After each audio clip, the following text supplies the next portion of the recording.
Hello. I know it's late, or early, depending on who you ask. It's 3:11 in the morning.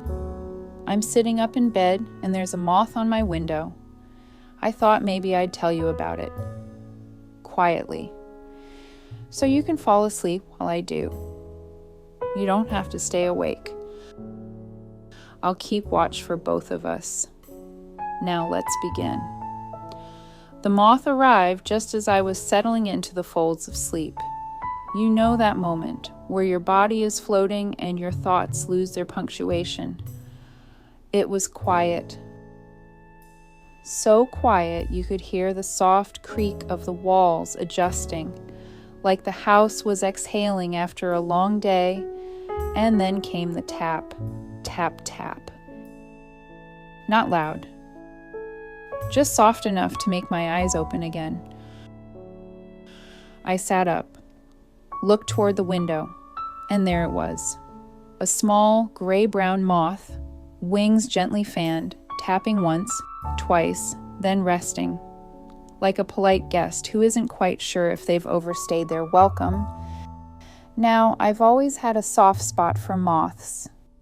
They're like night's answer to butterflies, quieter, dustier, maybe a little misunderstood, but just as beautiful if you know how to look. This one, well, I couldn't tell if it was just resting or waiting.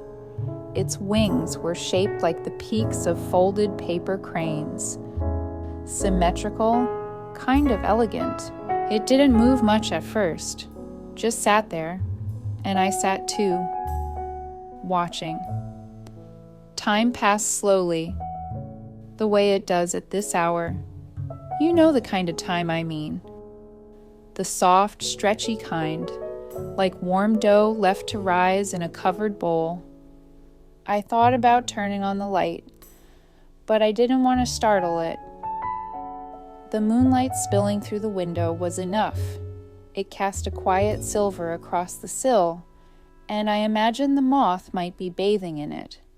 Like a soft little creature with nowhere to be, except here. With me, I thought. What brings a moth to my window at 3:11 a.m.? Maybe nothing. Maybe everything. Maybe it had been flying all night, through narrow alleys and under street lights, past the hum of late-night refrigerators and the occasional passing car. Maybe it had no destination at all. Just instinct and a light. At some point, I began to wonder if the moth could see me, or if it only saw its reflection, or the room behind me. I moved my hand slowly toward the glass, palm flat, not to touch it, just to be near. And the moth stayed put. We were mirror images, me and the moth. Two beings on either side of a world, quietly studying one another through the thin pane of glass. I noticed its antennae twitch, gently, like tiny, thoughtful feelers, brushing against unseen things. I thought of how moths navigate. They follow the moon, or what they think is the moon. Sometimes they mistake porch lights or fluorescent bulbs for it.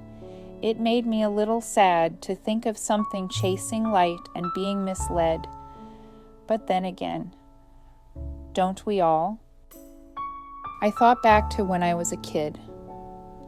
I used to think moths were just night butterflies, but my mom told me they were drawn to warmth and dust and old things. At first, I didn't like that. I thought, why not flowers? Why not sunshine? But I think I understand now. There's a softness in dust. A quiet in the old, a kind of loyalty too.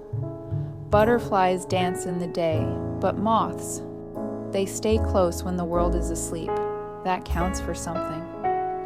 I reached for my journal, just a little field notebook I keep by my bed. In it, I scribble things. Not always important things.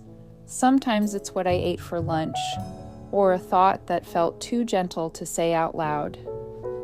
Tonight, I opened it and wrote, Field note number 1. A moth on my window at 3:11 a.m. And that felt right. I didn't write much else, just a sketch, a few details, its wings like faded velvet, its patience, and then I put the pen down and let the silence return. There's something sacred about silence at this hour. It's not the absence of sound, it's the presence of stillness. The refrigerator humming in the background, the low rustle of a breeze through the trees, my breath slow and steady, and the occasional soft tap from the moth, tap, tap. Like a reminder that I wasn't alone, I started to feel sleepy again. I pulled the blanket up to my chest, let my head sink back into the pillow, but I didn't close my eyes just yet. I wanted to hold on to this moment a little longer, because soon the sun would start to rise. The sky would shift from navy to lilac. The birds would begin their morning chatter. And the moth, well, it would be gone.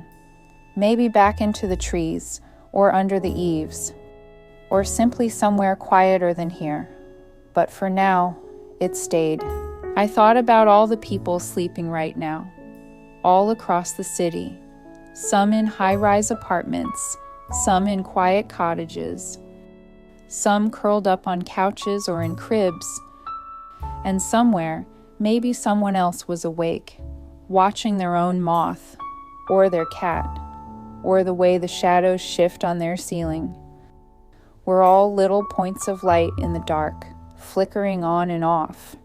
That thought made me feel a little more connected, a little less alone. I looked back at the moth. It had shifted again. Now its wings were closed tight, like it was readying itself to rest. Maybe it was done watching. Maybe it felt safe enough to sleep, and I took that as a cue. I whispered again, barely audible, "Good night, little one. Thank you."